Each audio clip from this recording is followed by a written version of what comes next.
Aloha! Okay, so this video is very general recommendations about setting up a home program in your class, in your home right now. This is specifically for kindergarten. Obviously, my Kinder Keikis and Kindergarten Paradise, but should be applicable for most kindergartners K1 across the world.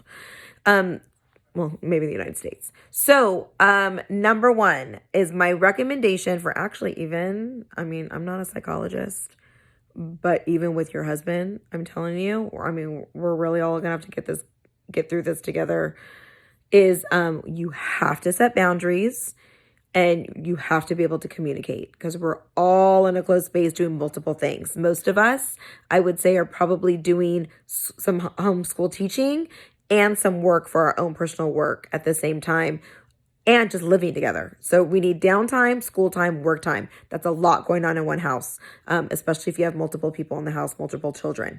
So I would set up boundaries with your family, have a family meeting and talk about it, either partners, the two guardians or caretakers or whoever it is in the house that are the heads of the household.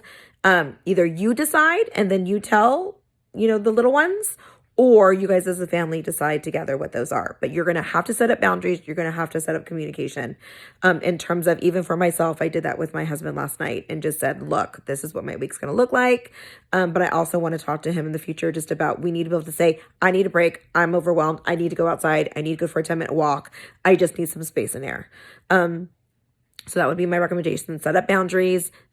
Make sure that you guys are always in a safe place to be able to communicate. And how are you going to do that? And then lastly, just the physical home space. No, I'm sorry, there's actually 4.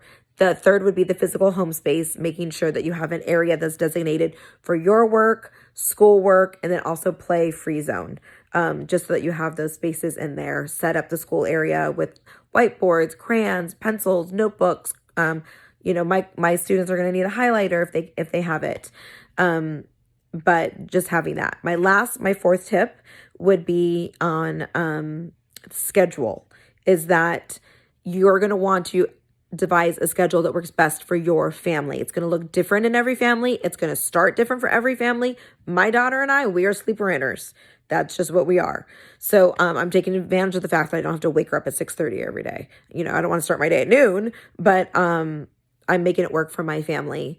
You guys need to make it work for your family, and you're the only ones that can decide that. So it's helpful to look at other people's, try not to compare, but it is helpful to look at others. I'm going to give my class and families resources that most of the world has given to me for free. So I'm going to pass it on to my parents and share, but also give them some specific ones for myself.